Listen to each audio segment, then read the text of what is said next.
नमस्कार, एक बार फिर से स्वागत है आप सभी का मेरे साथ कोटद्वार न्यूज़ पर। मैं हूँ सुजल वर्मा। आज हमारे साथ जुड़ चुके हैं रमेश चंद्र नेगी जी, जो पिछले 25 वर्षों से वन विभाग में अपनी सेवाएँ दे रहे हैं। आपको बता दें, वर्तमान में सर डिप्टी रेंजर के पद पर कार्यरत हैं, साथ ही लीसा डिपो कोटद्वार में प्रभारी हैं। तो आज सर से हम बातचीत करेंगे, जानेंगे उत्तराखंड के जंगलों में लगती आग के पीछे के क्या मुख्य कारण रहते हैं, मानव जीव संघर्ष, लीसा से संबंधित सवाल और सर के 25 वर्षों के वन विभाग के कार्य के बारे में। तो बहुत-बहुत स्वागत है सर आपका हमारे साथ कोटद्वार न्यूज़ पर। तो सर सबसे पहला प्रश्न मेरा आपसे ये है, आप पिछले 25 वर्षों से वन विभाग में कार्यरत हैं और बात सर जब वन विभाग की हो तो वन अग्नि एक बहुत बड़ा मुद्दा सामने निकल कर आता है। तो सर आपके अनुभव से उत्तराखंड के जंगलों में आग लगने का वन अग्नि का क्या मुख्य कारण रहता है सर? ये जो है मुख्य कारण जो वनों में जो आग लगती है, तो ये ग्रामीणों द्वारा जो है चारे की उपलब्धता के लिए जो है आग लगाया जाता है। विशेषकर तो यही मुद्दा होता है। आप देखते होंगे कि हमारे जो ग्रामीण क्षेत्र हैं, वो वन क्षेत्र से लगे हुए होते हैं और उनके खेत भी वन क्षेत्र से लगे हुए होते हैं। तो कुछ कारण ये भी हैं कि वो खेतों में जो अवशिष्ट पदार्थ जो होते हैं, उनको जलाते हैं। तो उनको जलाते हुए जो है आग कभी जो है जंगलों की तरफ चली जाती है, जिससे कि आग अनियंत्रित हो जाती है। और दूसरा मैंने जो पहले कहा कि चारे के लिए जो है ये आग लगाते हैं, क्योंकि उनका ये धारणा है कि आग लगने से जो है घास की जो दोबारा से जो उगती है तो वो अच्छी तरह से उगती है उसमें। लेकिन ये गलत है, क्योंकि उस आग से जो है उसमें जितने भी हमारे जीव-जंतु होते हैं छोटे-बड़े और जो हमारे सीड्स जो पेड़-पौधों से झड़ जाते हैं, वो सब नष्ट हो जाते हैं। गलत है, ये आग इस तरीके से नहीं लगानी चाहिए।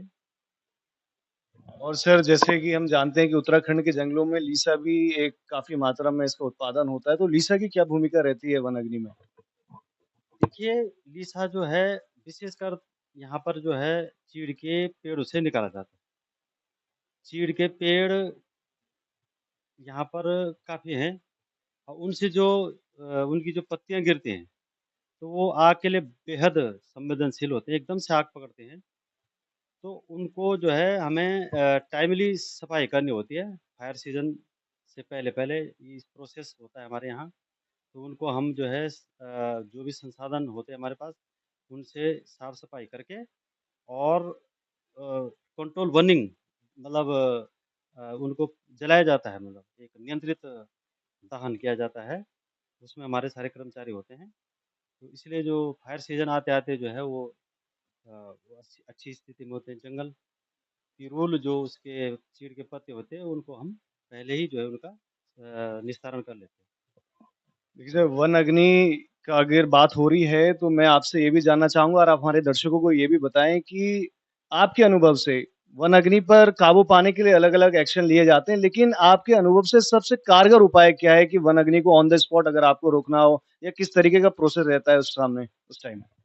अब देखिए आप उत्तराखंड जो है एक पर्वतीय क्षेत्र है और हमारा जो ये जो गढ़वाल वन प्रभाग है, तो इसमें काफ़ी जंगल काफ़ी ढगारी एरिया है, मतलब चट्टानी एरिया है। करीब-करीब जो है 50% इसमें चट्टानी एरिया भी है। तो हमें यहाँ काफ़ी मशक्कत करनी पड़ती है आग बुझाने के लिए। विशेषकर अभी जो हमारे पास संसाधन होते हैं, तो ऑन द स्पॉट जो है हम अ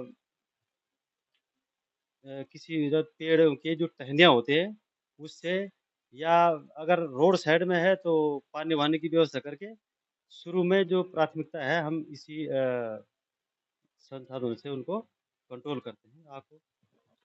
जी, और सर मेरा आपसे एक सवाल और रहेगा कि मानव जीव संघर्ष की अगर हम बात करें, तो पहले हमें बहुत कम केसेज़ सुनने में आते थे कि किसी बाघ ने या किसी जंगली जानवर ने किसी व्यक्ति पर हमला कर दिया और मौके पे ही उसकी मौत हो गई।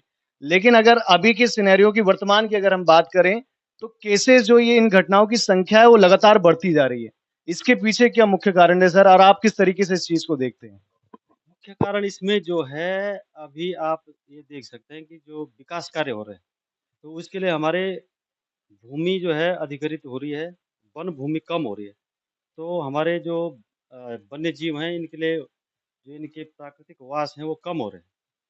डेवलपमेंट के लिए जो है जंगलों का विध्वंस हो रहा है और उनके क्षेत्र में कमी हो रही है। इसलिए जो है वो उनका जो नेचर है वो आक्रामक हो रहा है। उनके लिए जितना एरिया उनको चाहिए होता है वो नहीं मिल पा रहा है। तो इसलिए वो जो है आबादी के क्षेत्र में आते हैं, तो डिस्टर्ब हो गए हैं, अपने जो प्राकृतिक वास हैं वो डिस्टर्ब हो गए हैं, तो इसलिए जो है आबादी क्षेत्र में आ रहे हैं और अपने आक्रामकता से वो कभी जो है आमने-सामने हो जाता है हमें ह्यूमन्स के सामने। तो इसलिए जो है ये धीरे-धीरे बढ़ रही है ये चीज़ें। तो ये शायद क्या बोलते हैं जो आपने हमें बताया है, ये मुख्य कारण है आजकल जो जानवर एग्रेसिव हो रहे हैं, जंगलों में उनको खाना नहीं मिल रहा है। तो ये कारण है जो कि मानव जीव संघर्ष के केसेज़ जो बढ़ते जा रहे हैं, जानवर सड़कों पर नीचे आ रहे हैं, जंगलों से बाहर आ रहे हैं। तो मेरा आपसे सवाल ये और रहेगा सर, अभी आप डिप्टी रेंजर के पद पर कार्यरत हैं, साथ ही कोटद्वार लीसा डिपो के प्रभारी भी हैं। तो सर लीसा एक ज्वलनशील पदार्थ है। जी। तो इसको और साथ ही में अभी गर्मियों का मौसम भी है, तो किस तरीके से सर इसको स्टोर करा जा सकता है? करा जाता है अभी? अब हम बात करें यहाँ पर जो ये गढ़वाल वन प्रभाग का लीसा डिपो है यहाँ पे, ये केवल एक वन प्रभाग का आता है, छोटा-सा डिपो है। लेकिन यहाँ पर जो स्टॉक होता है वो करीब-करीब 3 साढ़े 3 हज़ार कुंटल प्रति वर्ष होता है। और आग के सीज़न में जो है ये काफ़ी अ, मुश्किल होती है हमें इसको बचाने के लिए, क्योंकि आबादी के बीच में है यहाँ पे और यहाँ पर जो है कई हमारे सांस्कृतिक कार्यक्रम चलते हैं, शादी-विवाह या हमारे जो फेस्टिवल हैं, तो उन टाइमों पे पटाखे जलते हैं, कई तरह की गतिविधियाँ होती है, तो उसको कंट्रोल करने के लिए हमें जो है हर वक़्त जो है चौकन्ना होना पड़ता है। और इसको बचाने के लिए जो है लीसे को बचाने के लिए हमारे पास यहाँ पर फायर हाइडेंट सिस्टम भी लगा हुआ है, जो कि हम हर वक़्त उसको ठीक रखते हैं, चालू हालत में रखते हैं और उसकी बराबर निगरानी और मेंटेनेंस करते हैं। तो सर्वप्रथम तो वो फायर हाइडेंट सिस्टम जो है काफ़ी कारगर है इसके लिए। उसके बाद जो है हमने कई छोटे-मोटे इंस्ट्रूमेंट रखे हुए हैं, फायर एक्सटिंग्विशन, रेत है, पानी की बाल्टियाँ रहती हैं। लेकिन समस्या यही है कि आज की डेट में जो है अ, हमें जो है श्रमिक नहीं मिल पा रहे। बिना श्रमिकों के कहीं भी काम नहीं हो पाएगा। इसलिए जो है थोड़ा ये कमी है। मतलब पूरी सावधानी के साथ लीसा को स्टोर करा जाता है और ख़ास करके गर्मियों के मौसम में सर। तो सर अभी मेरा आपसे ये सवाल रहेगा कि लीसा की अगर हम थोड़ी-सी और जानकारी लें तो इसका किस तरीके से उत्तराखंड में उत्पादन का क्या रेट है और मार्केट में वाक़ई में इसकी क्या डिमांड है अभी वर्तमान में?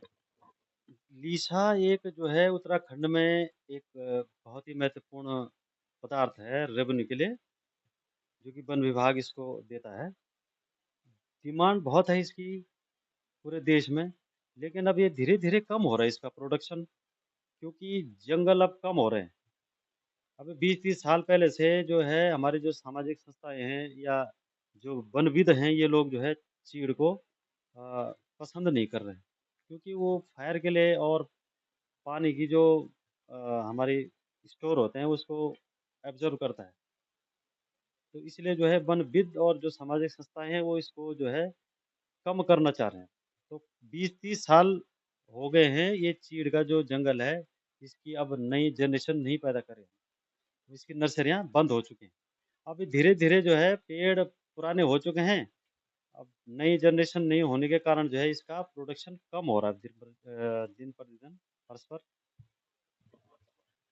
तो सर ने हमें बताया उत्तराखंड के जंगलों में आग लगने का क्या मुख्य कारण रहता है और वन विभाग से जुड़े काफ़ी महत्वपूर्ण विषयों पर उन्होंने हमें हमसे बातचीत करी आज।